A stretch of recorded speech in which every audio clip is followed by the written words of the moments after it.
Hey guys, it is Robe Chronicle Tuesdays, and y'all know what today is. We're here to bring you another conversation raw, authentic, and today we're going to have fun. Listen, y'all, I have a very special guest with me today. And y'all, this woman has been in my life for some time now. Met her years ago, and she took me in her family, and it's been history ever since. So we're gonna jump right in today. The topic is the shit you don't talk about. And that's real. Real. That's real. Oh, to some, you may know her as Mrs. Darlene Simon, but this is my Mama D. Oh, it is. No. I'm Mama D. Mama D. There you go. Mama D. We done. Listen, so typically, y'all, when a guest tells me they want to come on the show, I do not allow them to tell me what they want to talk about. But you gotta know me. But I allow her to give me this topic, and it is a deep topic, but it is stuff that we need to talk about because our Black community like to sweep the topic we want to talk about, and I say the shit up under the rug. That's the shit we don't talk about. And the shit we don't talk about. So let's dive in, Mom. Let's call a thing. Let's call a thing a thing. So abuse. Both of us have experienced. Yeah. Two different generations. Yeah. Of experience. So you may want to go first, and I can.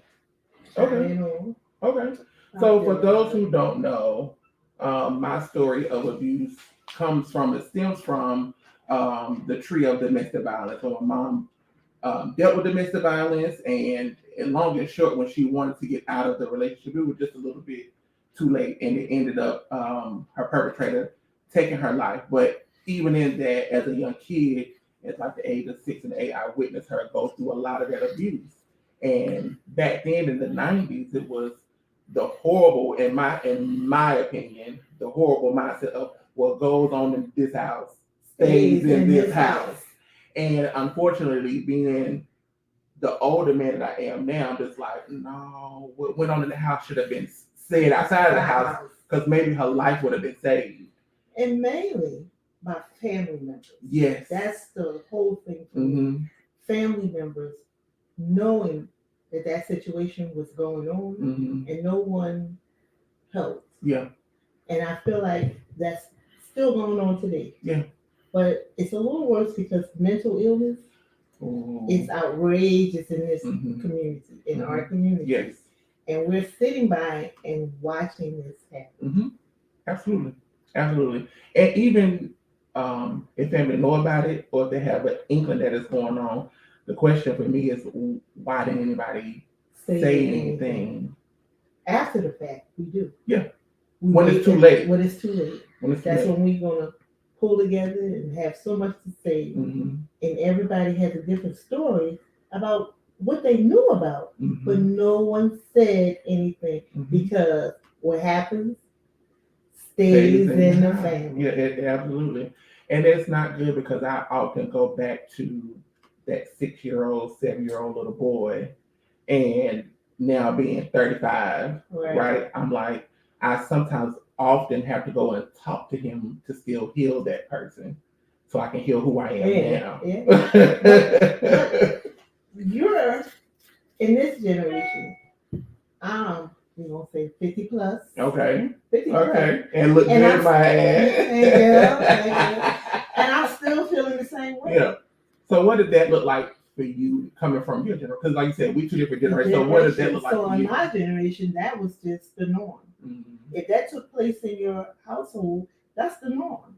Because women back then, in the 60s and 50s, they took that and that was okay. Yeah. That's just the way of life. Yeah. You know, you a stay-at-home mom. Whatever your husband did, he provided for you and your children. You keep your mouth closed. That's what you do. You take that abuse. But I remember one day when it was really happening and it was just too much for me and I was very nervous. I remember getting on the phone, calling my aunt and saying to her, my father's beating my mother so bad. Can somebody come and help? And her response was, what do you mean? Wow. What do you mean? He's beating her so bad where I don't think she's going to live. Can somebody come help and make him stop? Well, I don't think that's the case. Your father wouldn't do that. But this is not the first time. You Right. know that he has his problem. So you are witnessing it, and she's dismissing it. She's dismissing it over the Wow. phone. And in the background, mind you, you could hear it. Yeah. And I'm crying. Yeah. Pretty much begging her to come help. But that didn't come. The help didn't come. But what did come, I was in trouble for making that call. Wow.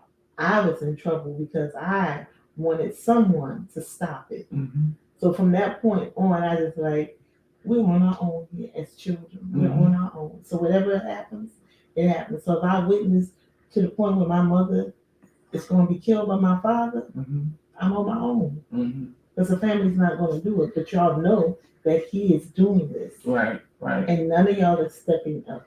How did your other siblings maneuver through that with you? The same way. They felt the same way, like, why isn't anybody helping on his side? But my older two siblings knew that that family, my father's side of the family, was very dysfunctional. Yeah. And that they were also afraid of him. Because now we're talking about what is going on with each other. And some of the stories that I hear from my older brother, he was like, don't you remember when our father beat our uncle and then he stopped coming to the house? So he was not only abusive to your mom, but to his family as well. Yeah. Wow, so this was a learned trait. Right. And see, that's another thing from my experience, right? Because a lot of people sometimes try to associate my dad, because my mom and dad was married at one point. I'm like, no, the guy who she was married with was not my father. However, although my mom and dad were divorced but had a good friendship and he was in our household, having that male presence in the household, it could have been a learned behavior for me. So thank God my dad was still in my life, because growing up, I had to really work hard, not portraying that and giving that energy and that anger out, even in high school, because I used to be a hothead. I'm like, I'll fight you, I do this stuff, and and I can think about stuff, and I'm like, oh no, I can't do that. Because I think because you still can go there. You still working in progress. Listen. Still working on it. Yes, don't get because let somebody say they did something to me. Listen. I don't play no games about my family. Yeah, I know all this, Stephen. Yes. So, but yeah, I had to really work hard at not being that person, because it is learned behavior, and unfortunately it goes from generation to generation. And you saying that, I have 3 brothers. Out of those 3 brothers, one of them took the trade on. Wow. He took the trade on. Wow. But he was also the one who had the most abuse done to him. And so he took that trait on. And now we as siblings always warned the women in his life, because we were like, no. Yeah. No. Yeah. I recall my older brother saying to one of the girls, this is not something you want to get into. Yeah. That's my brother. I love him. But this is not something that you want to get into. You need to leave him. You need to not be with him. Before it's too late. Yeah. I'm telling you. And they were like, oh, no, And that's the other side. It's the shit we don't want to hear. Yeah. You don't want to hear because you think this person is going to be gold. And then later on, you're like, I should have listened to the brother because the brother did warn me. But some families are going to be, I told you so. But we weren't that family. Right. Like, we were like, yeah, we understand. You need to do this, this, and this to get away from him. And the question I always have in mind is, especially with you being a generation or two ahead of me, and knowing that we millennials, me and Wara and Don, we in the same generation, is even still back from then back to us. Why is it that why is it that this is the shit we don't want to talk about? Why? We are losing people. We are having damaged kids who are being abused physically, mentally, sexually, but we don't want to talk about it. Even, we were talking about some things that go on here in the school, and I'm just like, this is sexual abuse going on with some of these kids. And it's like, why don't we want to talk about it? Like, what is that in the Black family and in the Black community? That is a question I have had since my mom has transitioned. Right. Like, why do we want to talk about it? Even, still now with certain family members, it's very taboo when we dig in the history of how my mom became about. I'm like, why are we not talking about it? She's dead now. Right. She's gone. Right. Like, she's gone. We can talk about it so we can understand where the hell we come from. But you still have family members that think you don't do that. You're being disrespectful. Yeah. Why would you say something like that? The truth is the truth. Period. How you get it, you may not like it. Right. How it comes, if it comes on social media, if it comes through a letter, if it comes face to face, the truth is the truth. It's the light of the matter. You're not going to stop it. Yeah. Day happens, the sun goes down in the dark. When we were building the foundation and the gala and stuff, Dee was pushing me to write a book about my mom's story from my perspective. And I literally had family members like, can we talk about this? What's going to be in the book? So my thing is, if nothing was done shady, on the back end for things that we don't know, why are you pressuring what's going to be in the book? What truth are y'all omitting that we may not know? Right. Like, what are y'all hiding? Like, we gotta talk about this shit. And my thing is, it's okay. It is, and you're going to be better off if you talk about it. It's okay if you work through some of this.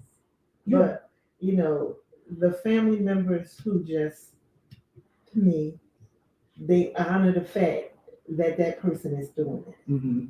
Like, I'm calling you my son. Yeah. I know you're doing something to Dee. My thing is not to go to Dee first and say, well, what are you doing to make him act that way? My thing is, Leslie, this is what I see. This is what I'm seeing. It's nothing that nobody else told me. Right. This is what I'm seeing. And I just need to know, why are you doing this? Why are you acting like this? You may need to get a little help. Yeah. Now, when you tell me and nothing wrong with you and you don't want to get no help, I need to talk to Dee. Yeah. And say, Dee, you need to get away from him because he's not right. He's not right. You have to get your own help so that you have the tools to deal with him because he's not acknowledging the fact that something is going on with himself. And you can't change a person. Yeah. A person has to want to change themselves. Absolutely. And I love that we're having this conversation because a lot of times people in your generation, they get caught in that cycle and cannot and don't and are not willing to have this conversation with the millennial generation because we think different. And you have people that's coming behind us, Gen Z, them motherfuckers crazy.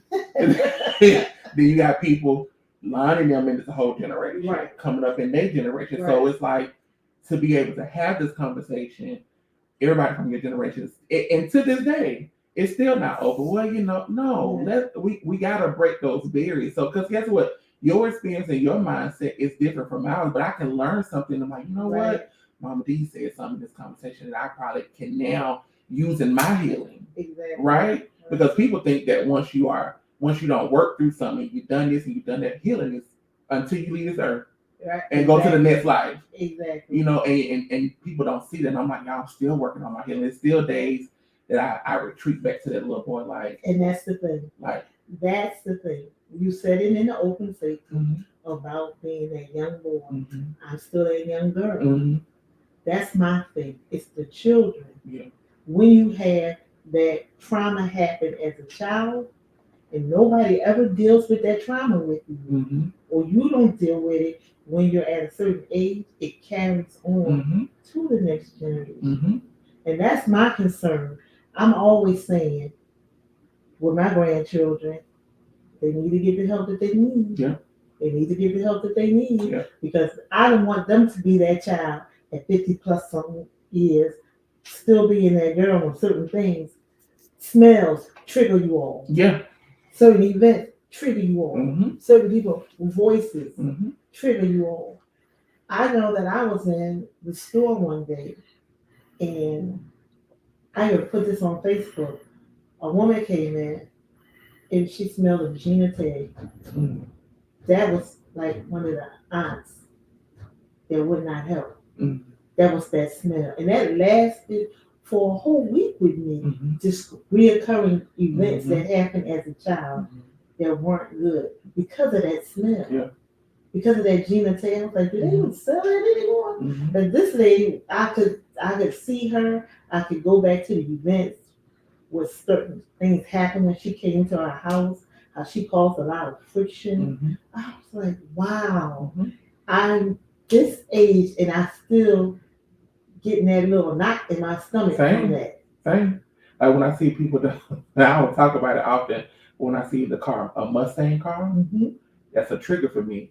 And because when my mom came up missing, Mm-hmm. whatever he did to try to clean up everything, her car had like this very strong smell of like a cleaning product. So when I see any kind of Mustang, I'm like, I can smell it as if I walked to the car in, Yes. in '98, Yes. and I just be like, snap out of it. Right. But people don't understand that. It's just like those are healing traumas that you like, okay, if I see a car like that, I can, okay, no matter what kind of model it is, I see just the name Mustang, I'd be like, I go all the way back Mm-hmm. to that little boy who was at home by himself with a 4-year-old, grandparents out of state, having a good time, calling, this is what's going on. I go all the way back to that moment. Yes. And I'd be like, snap out of it. And it's just like, sometimes I'm like, therapy and stuff is good. I started therapy and, but it's just like, can somebody ever relate to what that was when I was there in that moment? Because we don't talk about this shit. How you gonna know? But now we're talking about it. And we both have, and we have a big age gap. Yeah, right, but we feeling the same thing. Yeah. And my thing is we got to stop so that the children don't have the same conversation down the line, 20, 30 years. They might be floating on hoverboards by then. I don't know. But hey. But hey. Doing a podcast about the shit we don't talk about in our community. But I like something you said when you about Lonnie and Queen and June, because I'm doing the same thing, and Dee and I are doing the same thing with our nieces and nephews, because now they're getting of age and they're asking, what happened to grandma? Right. And I'm like, telling my sister too, we gotta find a way to break it down so they can understand on where their mentally is right now. And I said, this is going to be a growing conversation. Right. So when they get to the older age and say, hey, your grandmother was murdered because of this. Right. But now they want to know, because see, they at home now, they got ash, or they got iron at home, and they was like, this is your grandmother. What happened? And they understand it and they process in depth when they 5 and 7 years old and they already losing grandparents because of COVID and other. So it's just like you cannot hide it like they did in your generation, my generation. It's like you got to tell these kids so they can walk in healing. And when does it stop? Yeah. Unless you keep speaking on it. Yes. And consequences happen. People gotta have consequences for the actions of what they're doing. And we're not saying just women. It happens to men too. Oh my God. Men go through it too. Oh my God. I think during the gala the first year was the first time I kind of realized that men go through it. And I literally had somebody was like, I know this woman came and she beats on her husband. I was like, yes. And he don't want to leave because he raised in the area, which is still true, I believe. A man don't hit on a woman. Right. But I'm just like, women, we gotta understand. We don't want to talk about it. What do you do when a woman puts herself in that position and the man snaps? We don't like having that conversation. Right. Yeah. And I find when it happens to men, people think it's funny. Like, how you gonna let that happen? Because he is a decent man. He doesn't want to strike back. He may have watched something in his childhood that causes him not to do that. Yeah. Don't just laugh at the situation. You have to understand the person too. Yes, absolutely. You have to get to know the background of the person before you start doing judgment on the whole situation. Yeah. You don't know what type of man this is. But you judging the fact that, he didn't strike back. Absolutely. And from your perspective, being more wise, because I'm still learning, and people think I got it because I done a gala and I'm doing stuff over here. My mom think I got it all together. I'm like, y'all don't know the half. I'm still healing and learning. Right. Going. But what advice would you give an outsider who is seeing somebody going through abuse? Any kind of abuse? Let them know that you know what's going on. Mm-hmm. Okay, they may not be receptive of what you're saying. They may shouldn't. Yeah. But don't stop. Mm-hmm. Let them know. Yeah. A simple thing as if they have children, you take the children and you just take them out. Yeah. Just so they don't be in the environment. Yeah. You don't ask questions. You don't question the children. You don't find out, well, how your mom did it. Mm-hmm. Don't do that. That's not that, because that's not helping. Yeah. That's not helping. Yeah. Just let them be a child for a moment. Mm-hmm. So when they go back to that chaos, Mm-hmm. they can look back on, I went to have dinner, I went somewhere, I went to an arcade, I went to a play, I did something. Mm-hmm. I had fun, Mm-hmm. and I don't have to just think about this chaos that's happening. Mm-hmm. So do something like that. Mm-hmm. Yeah. But you should not communicate with the person. Yeah. Keep it going. Keep it going. Be natural with it. Yeah. Be natural. How you doing? I'm the same girl. Nice seeing you. Mm-hmm. You know, call me if you need me. Yeah. Drop something off to them. Mm-hmm. Give them something. Mm-hmm. Even though they act funny with you, just keep so you can see. Yeah. So you can be that recorder. Yeah. Yeah. Yeah. So when it's all over and they're okay, they can come to you, and all you need to do is just give them a hug, Mm-hmm. tell them you never forgot about them, and they matter. Yeah. That's the other thing. People don't feel like they matter to nobody when they're going through this. Yeah. Yeah, you matter. You do. Yeah. You are someone. Yeah, absolutely. And people do respect you whether you believe it or not. Absolutely. I love it. I'm going to brand the show real quick. If you are just tuning in, please like and share the post. This is an amazing conversation. My special guest is Miss Darlene Simon on Facebook. If you'd like to follow her, a.k.a. Mama D. And we are talking about the shit we don't like to talk about. We don't like to talk about it. I love it. I love it. This is a really healing conversation for me, because often I don't share. Mm-hmm. I don't share because, and he gets it a lot, and he sees it, because with my mom, we've been on national TV. And we'll literally get somebody to walk up to us and, oh my God, you look familiar. I see you on Code just enough. Like, I don't feel like this shit today. Mm-hmm. But you can't be rude to people, right? And I've had to work on it. I'm like, well, I don't feel like this shit today. Because they're going to want to talk. They're going to want to go through it. Oh, baby, I see you, and my heart go out, and I appreciate it. But it's just like, we are walking in healing. And to go back to that, it's always so draining. But I found in my recent years that sometimes it's necessary. Because it's something in that situation, even though I'm still walking the healing, that I miss, I can go back and grab and add to the healing list. So it's a lot. And I'm honored to be having this conversation, because a lot of the times we don't. Me and my dad, we are very open about it. And he'll share things, about my mom's life and his life, that I probably missed or didn't know, or situations that happened in the family. He's like, your grandparents didn't want to tell you this, and they treated me like this. And I'm like, wow. So, it just wasn't, you were even dealing with a form of abuse being just married to my mom, because my grandmama didn't want you to be married to her. And I'm just like, geez. So I appreciate those conversations and, and things like that. So. Okay, so what could you do to start the healing process? One of the things is self-care. If you don't want to say something to someone else, say it to yourself. Yeah. Look in the mirror and just say it. You gotta be upfront and just say it. A person is who they are. You gotta say that. Yeah.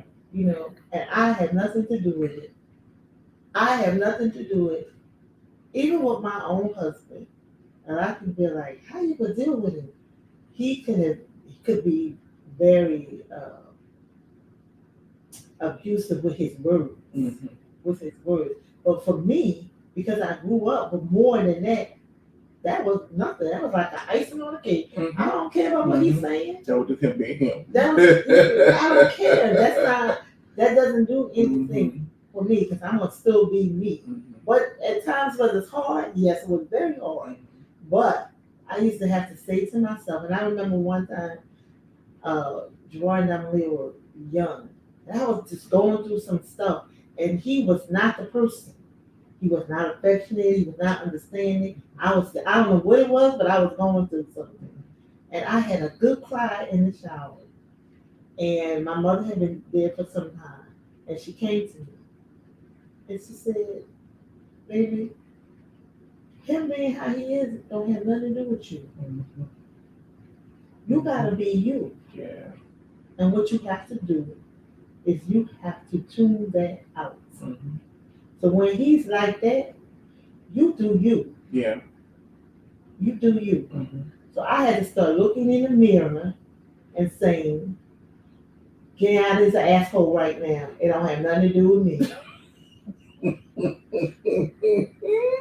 It don't have nothing That's to do with me. real. How he showed his ass Yeah. does not have anything to do with me. Daddy was rough. Yes, He very was. rough. He And was. from there, I just started getting stronger Mhm. and stronger and stronger and doing things for myself. Mhm. But then do take baby steps. Yep. Do little things. Yep. Yep. One of my things was I didn't know how to drive. I got to driving. Mhm. Mhm. I got to drive. And I'm glad you said that because see that stuff. Let me tell you something. Y'all Jesus jokers out here. Oh, I'm gonna get my nails done. I'm gonna get my hair did. That is not the essence of self care. That's self maintenance, which is a form of self care. But self care is doing something like that. You know what? I don't know how to drive. I'm gonna teach myself how to drive, or I'm gonna learn how to drive. Or you know what? Like I was telling, we was talking yesterday. You like, Wes, you okay, baby? I said, I'm good. I'm just. I need to be doing stuff for diverse inclusions. I need to be putting together some stuff for some clients. But right now, I'm at peace. So I'm self healing right now. I'm away from my norm. He's away from his norm.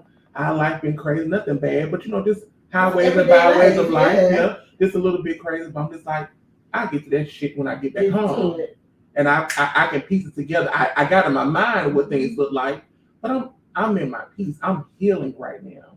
Going away, learning how to travel, learning how to be better. You know, like just we've been talking about just getting end of life things situated. Right. For me, that's self care because I don't want to leave him in a bad state of self care when I go. At least we know the front end shit is together, right? He can deal with the grief on the back end. Right. But like I'm like, no, this is self care. I'm not dealing with that. I'm healing. Mm-hmm. When I get back to Nashville on Monday, you deal with everything else. I deal with everything else then. Right. And it probably be Tuesday. Because baby, nobody else will come. And they're gonna come. And they're gonna come. And they're gonna say, oh, we'll do when you're there too. Yep. Okay.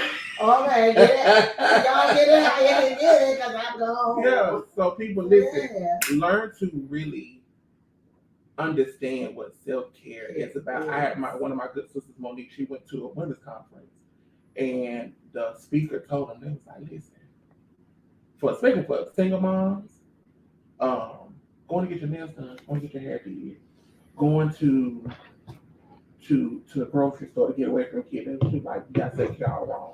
And when she was sharing this with me, I was like, damn.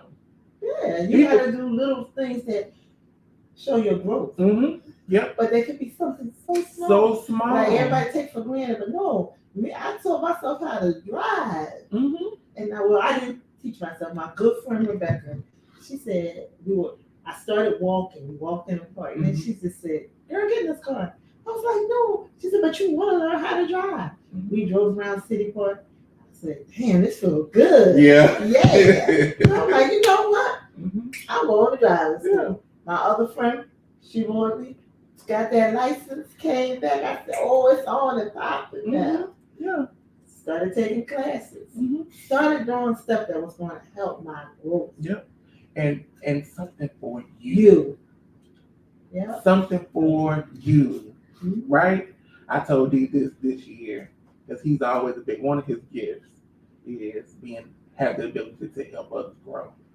And I said, babe, he was talking, I let him talk, and I stopped and said, I get that and I appreciate that. You do a lot for me. A Mhm. lot of people say all the time they see me and say I spoiled him, but I'm like, baby, You know, I'm here to tell y'all, listen. that's not the story. My baby G. Don't give him all My that. baby G. I already told you I leave his ass here with you. Okay. And I keep telling you that it's not a threat. Stop threatening that. I leave his ass here. But I told him, I said, I'm well taken care of. I don't have no problem. But I told him this year, I said, I appreciate that. We was sitting at home. He was sitting in front of me. I was sitting on the back of the couch. I said, I appreciate you. That's not what I want to do this year. What I want to do is A, B, C, and D. I said, what about you? I said, you have this in you. I need you to pursue that this year. Don't worry about me. Don't push that on me because I'm not in that season. But you are. It's been your time. So I'm pushing him because I'm just like, you need that for you. That's right. Yeah, you need that for you. Y'all, he behind the camera. And so when Aziva said that, you better run with it. Baby, you know that window ahead. We're going to open up that wide. It's real small. We're going to let a little sunshine in. Because Aziva will. Maybe close that window a little bit so much light on, man. You don't do all that. I'm going to open it back up for you. See, but yeah, y'all gotta self-heal, y'all. And this conversation, although we're making light of it, it's a real conversation. And you gotta learn how to have these conversations with your family, with your kids, and just, understand. And if you don't know how to have those conversations, know that therapy is okay, right?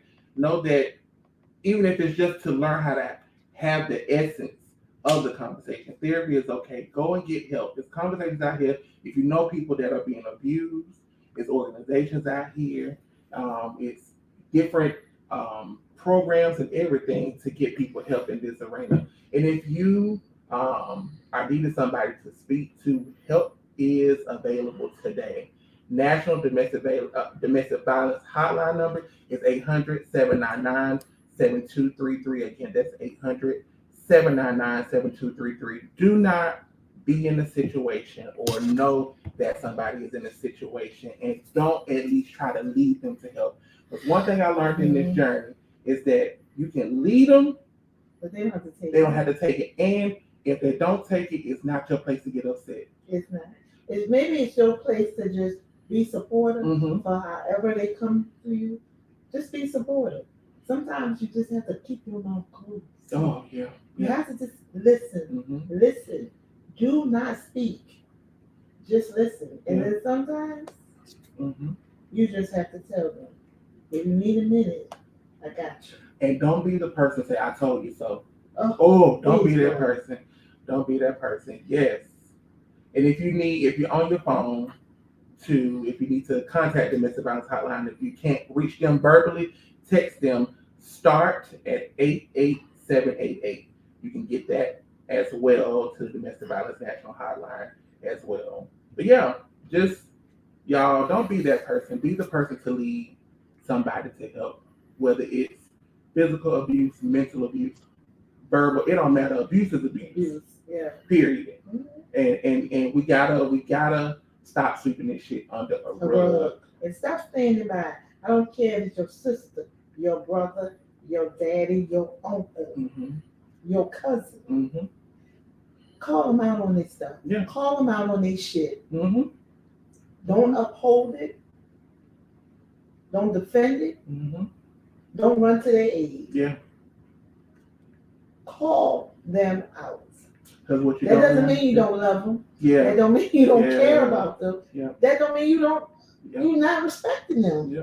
That doesn't mean those things. And it doesn't mean that you're not a family. Yeah. Yeah. You're still gonna be a family. You're still gonna be close.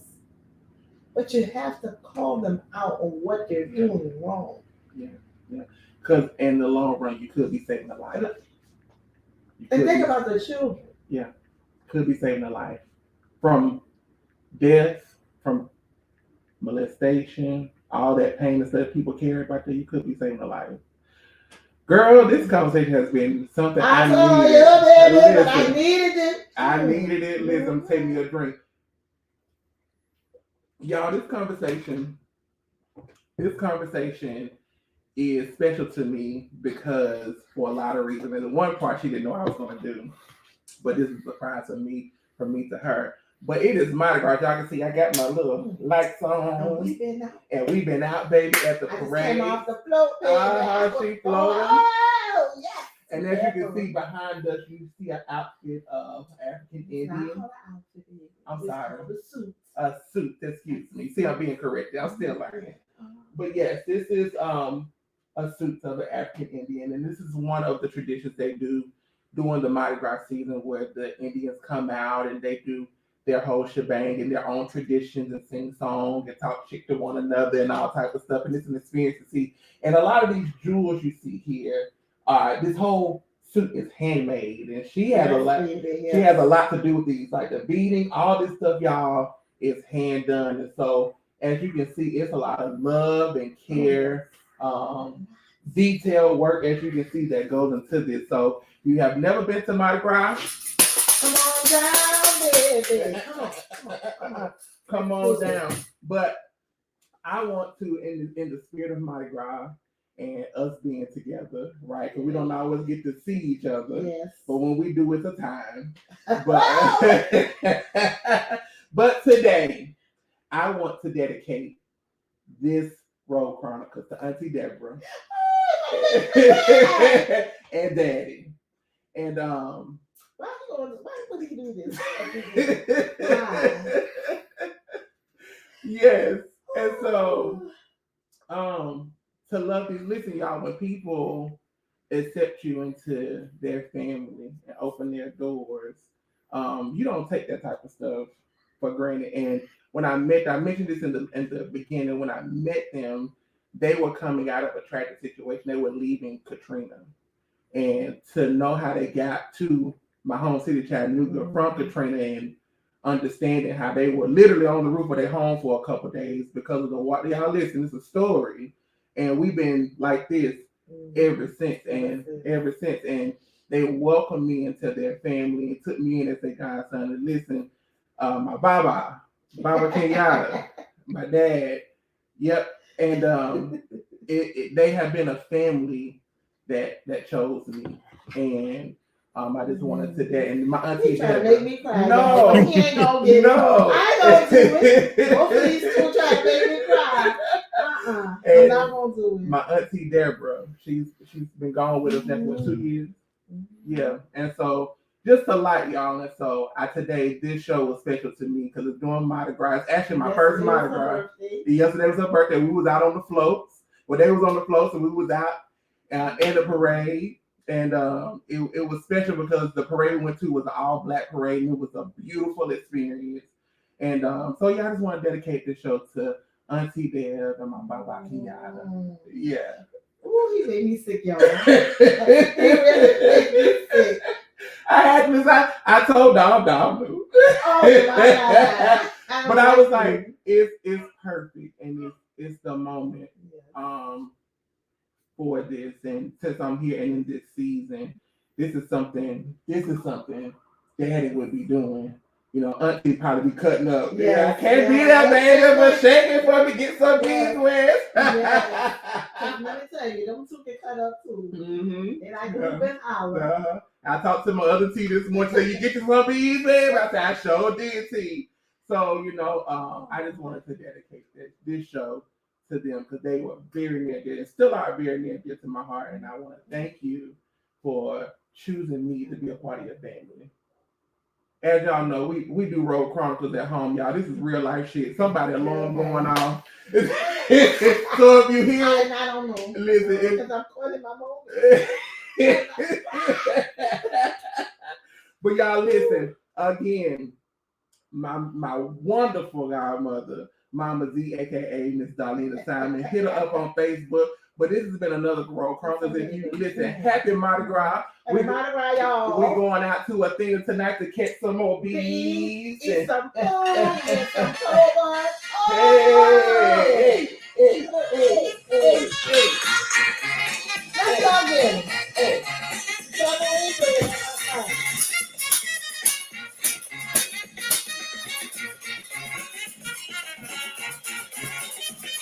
right, y'all. We will see y'all next Tuesday.